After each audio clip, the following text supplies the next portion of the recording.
Assalamualaikum, my name is Nur Hidayah Betrisha. I will be talking about parquet flooring. What is parquet flooring? It is a cluster of several solid wooden panels assembled neatly based on their designs. The arrangement of the wooden panels, which are in intricate pattern, makes this flooring looks detailed and exquisite. The parquet tiles are usually made of oak, but can also be maple, walnut, or other popular hardwood species.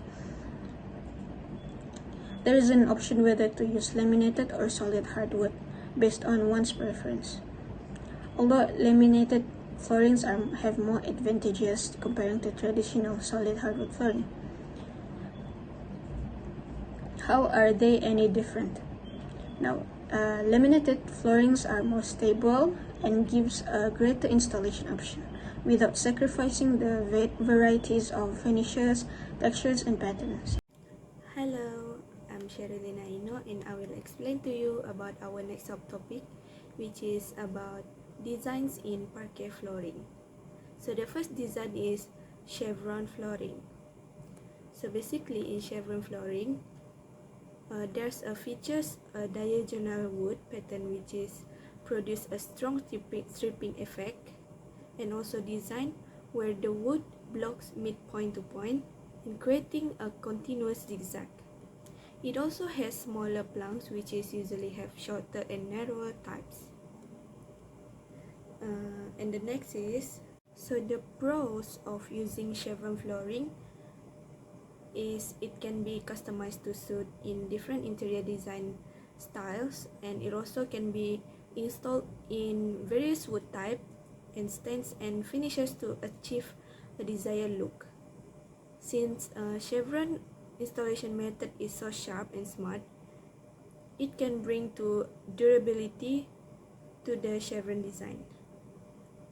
The chevron design that resemble a bonefish bring warmth and hygiene and beautiful view to the interior house designs.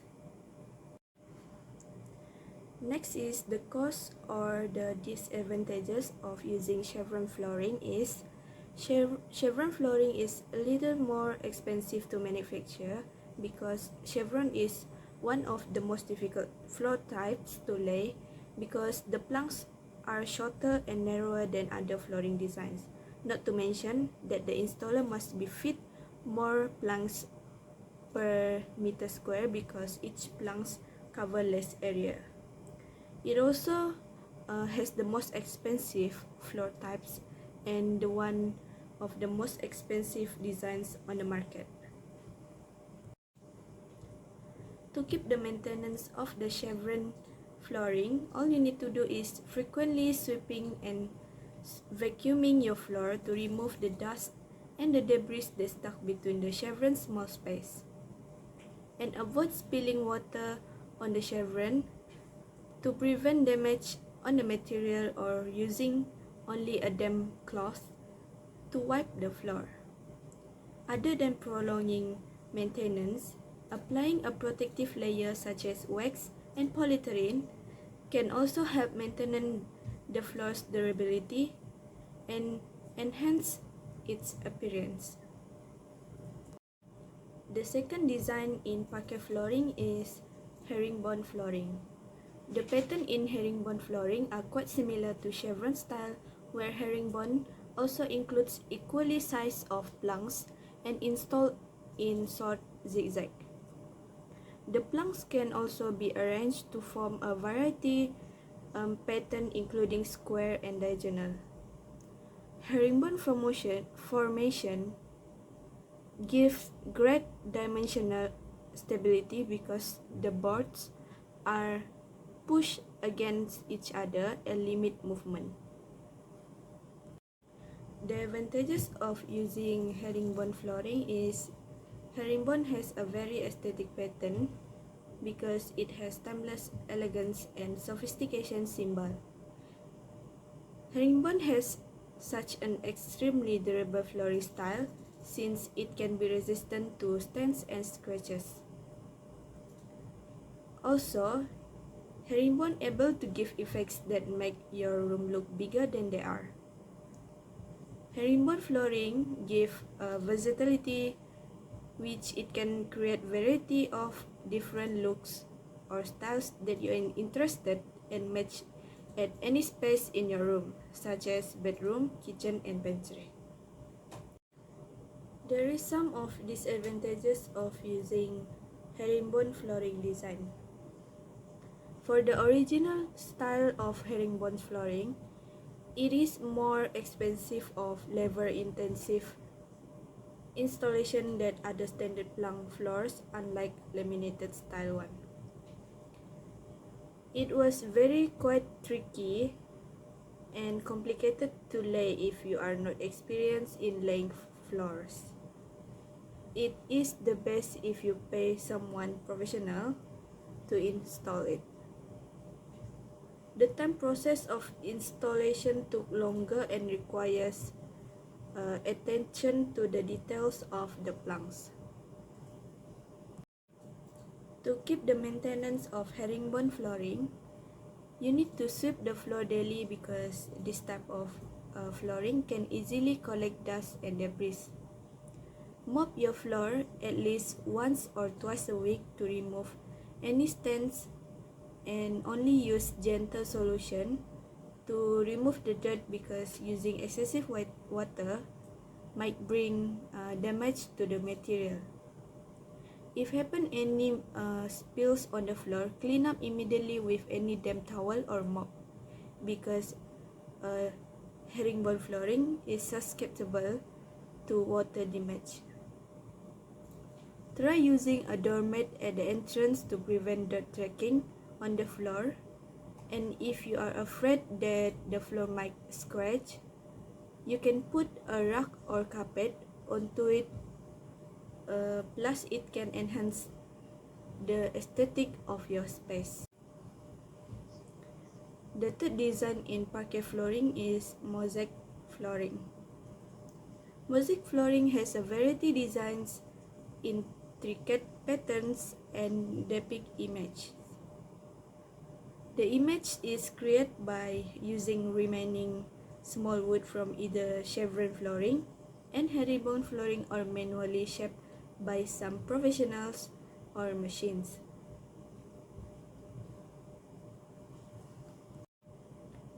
The advantages of using mosaic flooring is it has very high durability. Mosaic flooring can also be last longer if it been taken care of properly. Mosaic flooring is also very easy to install because it only made by remaining wood from other types of flooring and only be made by small wood. The disadvantages of using this kind of flooring is prone to moisture damage. Since wood is a natural material, then it can expand or contract when it is exposed to humidity. It also easy to catch dirt and debris than the other types of floor design. This is why mosaic flooring need to be swept daily. The process of mosaic flooring is also time consuming because each tiny piece of wood need to be carefully be arranged and glued in a place, which can take much effort and skill to give a good result. To keep the maintenance of mosaic flooring is you can daily sweep and vacuum the floor to remove dirt and debris. It can also be finished with a protective coating to enhance the natural beauty of the wood. If there are any stains and spill, you can occasionally mopping the floor with a damp mop or a damp cloth. Also, avoid excessive moisture because it can damage the material.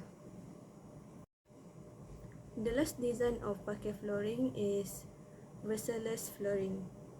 This design includes interlaced diagonal and square panels that continue to influence modern parquet flooring. It also consists of a small square or rectangular that are cut from floorboards. This wood will create a large square shape with a diagonal-like puzzle that provide a 3D interwoven appearance. The advantages of using Versailles flooring is this design can create a statement and add a touch of sophistication to any space. It also can enhance the aesthetic of the room with a natural beauty of the wood and make it a focal point of the room. It also has a luxury. Other than that, it also can give the effect that make any room space look bigger and larger, and also give more modern house style. This design will work better in the large area in the house where it can be given an excellent result. The disadvantages of using Versailles flooring is the installation is a bit complicated and tricky, that requiring the expertise of skilled craftsmen to install the floor. The cost can be quite high compared to the other design because of the high quality wood, intricate pattern and professional craftsmen. It also has limited versatility because not all interior design suit this Versailles design, and it's often seen in formal or traditional spaces. To keep the maintenance of the Versailles flooring, regular cleaning like sweeping, vacuuming and mopping the floor is the best way to keep the maintenance. This is to remove all the dirt and debris that have been catched, and make sure to avoid using abrasive tools so it doesn't damage the floor.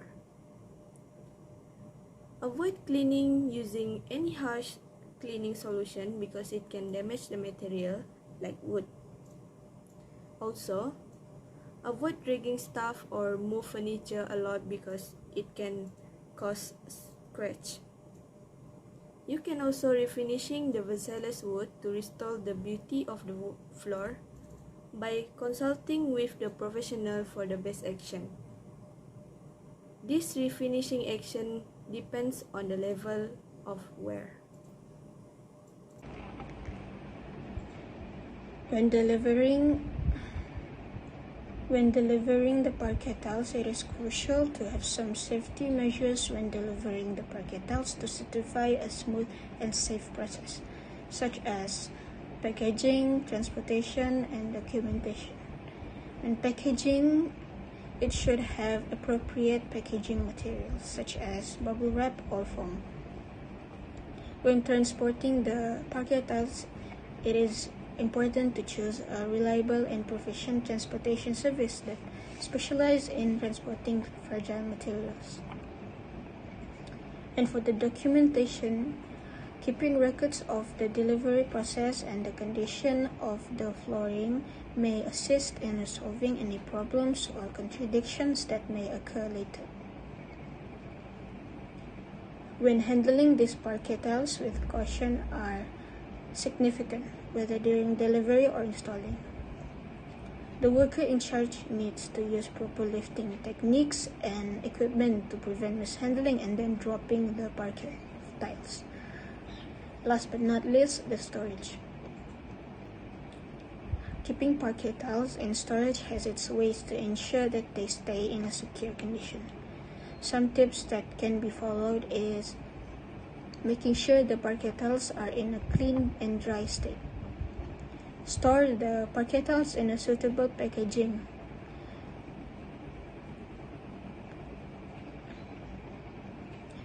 The parquet tiles also need to be stacked properly to avoid any breakage. Last but not least, the parquet tiles needs to stored at a stable climate environment. Assalamualaikum warahmatullahi wabarakatuh. My name is Syaira Maisara binti Minalsari, and I will explain about preparation work of parquet flooring. The subfloor preparation need to be done before installing timber flooring. This preparation work ensures the subfloor is level, sturdy, and dry to prevent wrapping, cracking, or lifting of parquet flooring. Concrete, plywood, tiles, and hardwood flooring are all great choices for flooring installation, but each requires a different level of preparation. For concrete and tiles subfloor preparation, we need to ensure the cleanness, leveling, and moisture of the subfloor before installing. Cleanness. The subfloor need to be truly clean and eliminating trash or oil on the subfloor. All the dirt may cause parquet flooring to be uneven and affect the efficiency of adhesive. Leveling. The subfloor need to be level to prevent instability and unevenness. Belt sander or floor leveler can be used to minimize peaks. Moisture. The moisture content of the concrete can be checked by handheld moisture meter to ensure proper installation and can indicate dampness and recommend a damp-proof membrane. Acclimatization of parquet flooring. The reason for this is to prevent wrapping and buckling of parquet flooring, but this situation is completely natural and unavoidable. These are the ways to acclimatize parquet flooring. The first one is to brought each board into the space 2 weeks before installation to guarantee the parquet flooring does not shift once installed. The second one is to check the humidity of the room ahead of time with thermohydrometer, which should be 40 to 60% and temperature below 23 degrees Celsius. The third one is if the humidity in the installation location is too high, it can be lowered by boosting air circulation or installing a dehumidifier, then begin storing parquet flooring after the space has proper temperature and humidity. And the last one is to ensure each pile is separated from others to provide enough air circulation and ensuring each item can acclimate. After 2 weeks, the floor is ready to be installed. The measuring and marking can begin by measuring and noting the center point of each wall.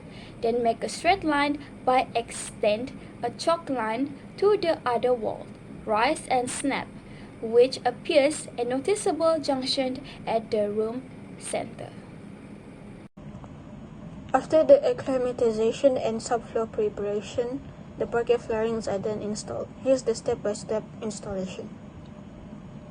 First, we need to consider using an underlayment as it can give additional cushioning, soundproofing, and moisture protection. Use wedges to maintain a gap with a minimum of at least 15 mm between the floating floor and the wall. Start by laying the first parquet tile at the left-hand corner of the room. It should be noted that the tongue sides are facing the wall. Make sure the parquet is lined up straight with the direction of the wall. Next, remove the tongue that were facing the wall. And then insert the head end of the next plank to the previous one. Repeat this same process until the planks are laid across the entire width of the room. Ensure that the last plank of the row will have a minimum gap of 15 mm between the floating floor and the wall. On the next row, angle the first plank of the second row as flatly as possible into the grooved side of the plank on the first row. Then, slowly press the board down. For the next plank, repeat the same process of angling the plank as flatly as possible into the grooved side of both plank on previous row and the planks beside it. But before lowering it, the end of the plank must be pushed tightly into the plank surrounding it. Repeat the same process until it covered the whole room. To cut the last row to size, use a spare piece of plank and draw the remaining plank on it. Then cut the plank following the drawn line. On the remaining board, remove the tongues. To firmly block the end, block the plastic tongue on the wall side. I will continue to explain the protection of parquet flooring. These are the ways to protect parquet flooring from damaging. First, to reduce the danger of scratches and permanent scars, use a doormat at the entrance of the property or protect furniture with pads or fils. Wipe the parquet flooring with damp sponges or mops to remove moisture. Second, maintenance and cleaning should be based on how the components are used, like dusting or hoover may be done frequently without harming the parquet, but cleaning with a mop should be done sparingly to avoid irreparable damage to the boards.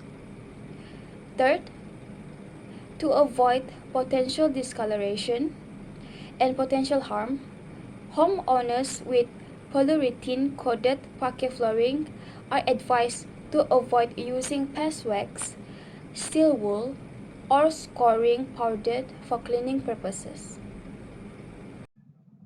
So basically, there are four types of defects. The first one is general wear and tear. These are commonly caused by furniture, resulting in scratches, scuff marks, and dents. And there are some ways of rectifications. The first way is use a rug or a mat. It allows you to move your belongings without fear of scratching and denting your floor. The second one is acquire furniture pads. This will be the barrier between the floor and the furniture's feet or corners, so it protects hardwood floor from harm. And the last one is invest in furniture with rubber wheels. This is the safest because they do not cause dents or scratches. Next, we have crowning and cupping. Crowning is when the margins of a timber board are lower than the middle of the board. This occurs when moisture is left on the top of the plank rather than on the edges. Cupping is in which the borders of the timber board are higher than the middle of the timber board due to moisture remaining beneath the plank.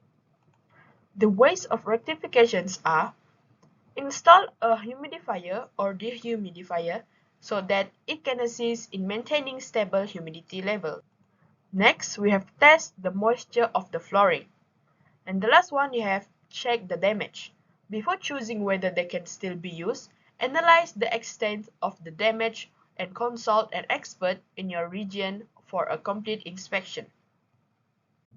The next one is buckling. These are one of the most severe types of hardwood floor damage and should be addressed promptly if it occurs on floors. It is usually happen when the bottom of the floor is drier than the top, which is usually happen and caused by prolonged flood. The ways of rectifications are, the first one is dry the damaged area.